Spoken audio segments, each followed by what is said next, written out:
Welcome to another webisode of Enjoying the Ride with your host, Anthony Haig. Welcome to another Enjoying the Ride webisode. We're on the Chain of Lakes with Jim Kelsey from Gordy's Boats, and we're going to talk about boating safety on the chain. Jim, so tell us what we need to know about boating safety. Thanks, Anthony. You know, the biggest concern out on the water is safety. Just like any other activity, there's rules and regulations to do it. And what I look to do today is help you out with just a couple of the quick, big, heavy points. Life jackets, fire extinguishers, the things that you have to have on the boat, and more importantly, what those things are. All right, let's take a look at what they are. Excellent, here we go. Anthony, we're gonna start with the Boater's Guide to Federal Requirements for Boating.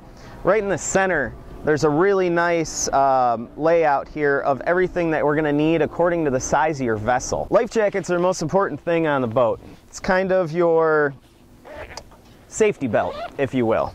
Everybody gets in the car, buckles up. Same thing on the boat. We want to make sure everybody's safe at all given times.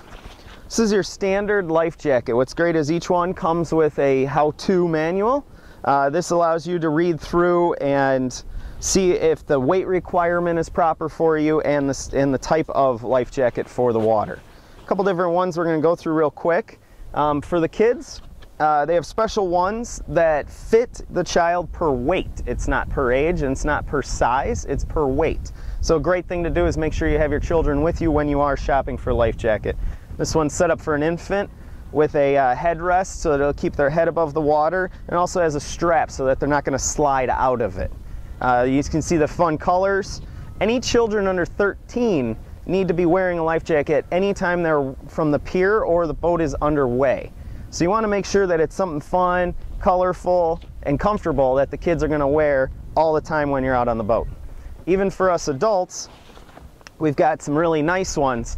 Which one would you prefer wearing all day? This one or this one? I think this one.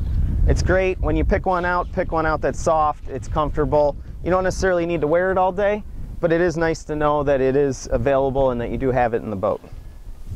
One of the last ones that we do need to have is what they call a Type 4 throwable life jacket. What this is it's not meant to be worn, but it's your life ring. Those old life rings you always saw on the boats with the rope around them, that's the old style. This is the new. So what it's got is some handles, and I actually like to keep a rope tied to mine so that when you throw it, you can help retrieve. This is going to be for if you have someone overboard or somebody that's floating in the water that you want to help get them back to the boat.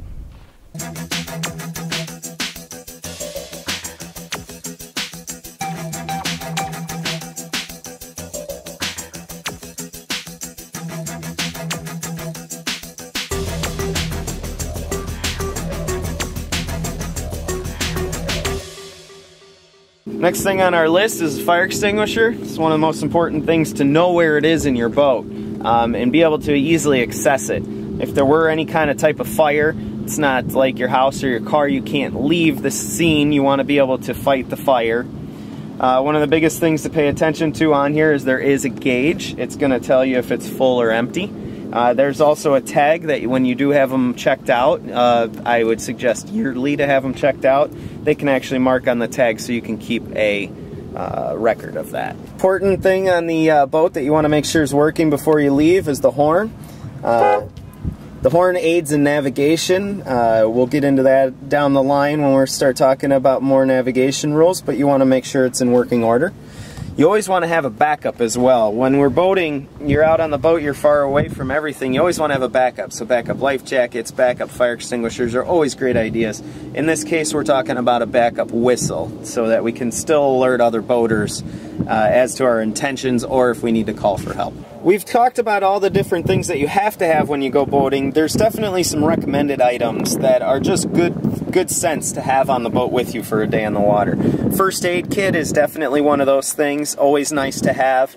There's a whole list that's recommended by the Coast Guard Auxiliary that you can find on the Coast Guard's website and also on our Lake County website. But some of those things are how to report an accident, if there was any kind of problem out on the water or emergency, who to call. There's also some other things like your float plan. You always want to tell somebody where you're going and what your plans are for the day in case you don't return home at the time you're supposed to.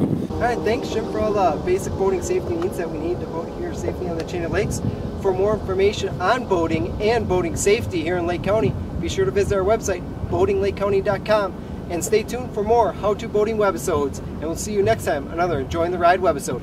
Now let's go boating. Let's go for a ride.